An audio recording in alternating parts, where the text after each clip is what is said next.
Plan చేస్తే కాంగ్రెస్ ప్రభుత్వంపై మాజీ మంత్రి కొప్పుల ఈశ్వర్ తీవ్ర విమర్శలు చేశారు. కన్నెపల్లి పంప్ హౌస్ ద్వారా వెంటనే రైతులకు కాళేశ్వరం సాగునీటిని అందించాలని ప్రభుత్వాన్ని డిమాండ్ చేశారు. రాజకీయ కారణాలతో నీటి విడుదలను ఆలస్యం చేస్తున్నారని ఆరోపించారు. గతంలో కాళేశ్వరం ప్రాజెక్టు ద్వారా లక్షల ఎకరాలకు సాగునీరు అందించామని గుర్తు చేశారు. రైతుల ప్రయోజనాల దృష్టిలో ఉంచుకుని ఎలాంటి జాప్యం లేకుండా నీటి సరఫరా ప్రారంభించాలని కోరారు.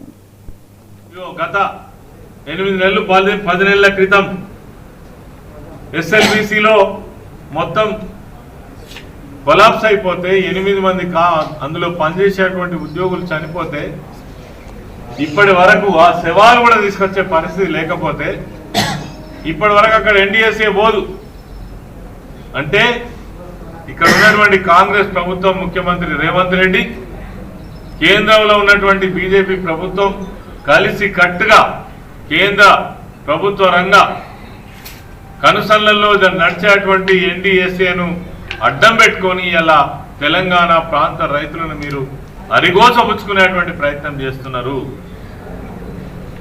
ఉదికేమో మరి వాతావరణ నిపుణులు చెప్తున్నారు ఏమని, ఈ ఎల్నిఓ అనేటువంటి ఒక విపత్తు వస్తున్నది. ఆ సూపర్ ఎల్నిఓ అనేటువంటి విపత్తు వస్తే కనుక ఎవరు తట్టుకోలేరు.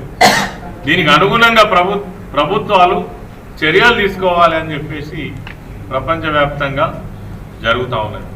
మరి రాష్ట్రంలో ఉన్నటువంటి ప్రభుత్వానికి, ముఖ్యమంత్రికి సోయి ఉన్నట్ట, సోయి లేనట్ట